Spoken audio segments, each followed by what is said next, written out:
Join Wager, cash in, and get a $125 bonus. Sign up now at tvg.com.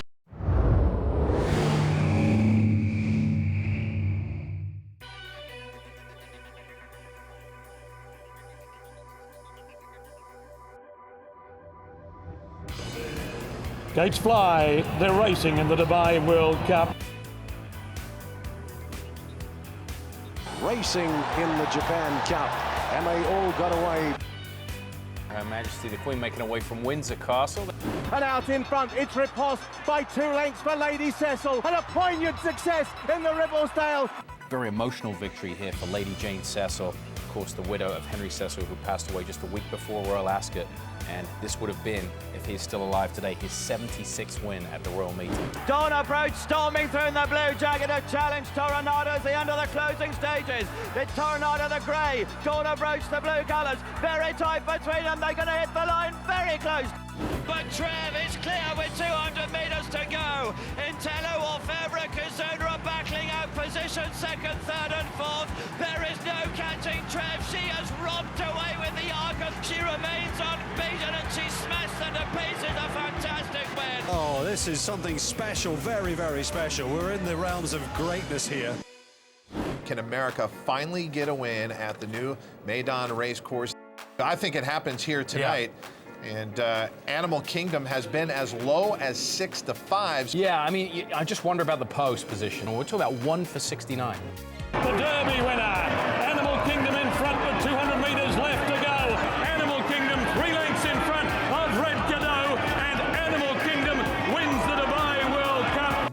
Graham Motion and his family watching the results down the stretch. But St. Nick's in front. He'll go one better this year. St. Nicholas Abbey drew clear. He won the Dubai Shima Classic. St. Nicholas Abbey, Joseph O'Brien for his father, Aidan O'Brien. They've got 150 to run. Can Jen O'Donnell hold it out? Jen O'Donnell is front. They're coming though from the back. Denham and Ruby. It's Jen O'Donnell and Denham and Ruby. They hit the wire. Don't know. Maybe Jen O'Donnell. The first horse ever to win 2 runnings of the Japan Cup. Every time that we see Black Caviar, as Mike said, it's the ease that she wins with that impresses us so much. Luke Nolan hasn't moved on her, and the legend lives on. Black Caviar by 2.5 moment of change. A little bit emotional for the first time. It's just, shit, it's good to have her back. Yeah, imagine having something this good and sharing it with every bugger in Australia. You know, they're true blue Aussies, aren't they? Fiorento and Red Cadeau from Mount Athos. Fiorento just in front of Red Cadeau, who's coming back. Fiorento by a neck. Oliver's lifting him, and Fiorento won the Melbourne Cup. There she is, the first lady of racing in the world, conquers the biggest mountain imaginable by winning her first Emirates Melbourne Cup.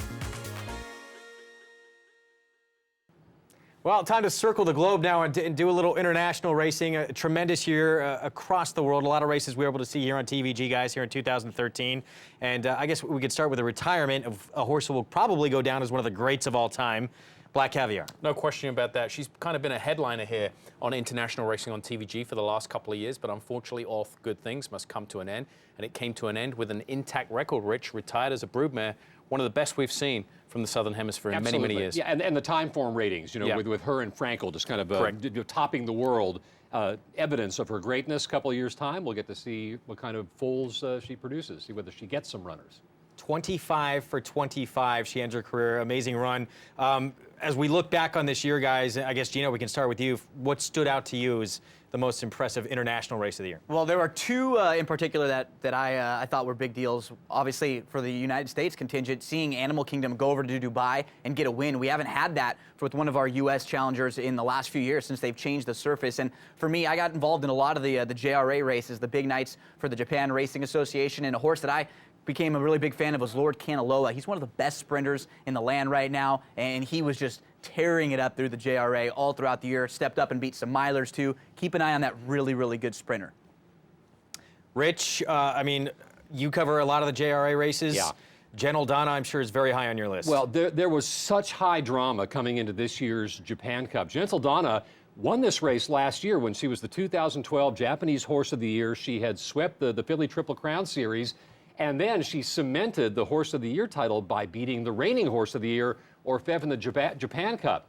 when she won the Japan Cup in 2012, she was the first 3-year-old filly to do it. She was trying this year to become the first horse ever to win the race twice, and she was life and death as the even money favorite to hold off another 3-year-old filly, Denim and Ruby, both of them 3-year-old fillies by Deep Impact, who is really making a huge impact on the Japanese breeding and racing program. 8 straight now for the locals. You and I got to cover exclusively the entire week just about everything at Royal Ascot, and among the big performances we saw was the Queen, the biggest win for her in over 6 decades. Royal Ascot has a soft spot for me on the international racing calendar. One, because that's where I grew up going to the races at Royal Ascot. And to me, the pageantry and the racing is some of the best top class in the world. And the Queen winning the Gold Cup, the first reigning monarch ever in the 207-year history of the race to win the Gold Cup, I thought was outstanding. She's been involved in horse racing for 60 years, and that sight of her and her racing manager John Warren in the box seats cheering Estimate down the stretch is a moment I will never forget. For that honor,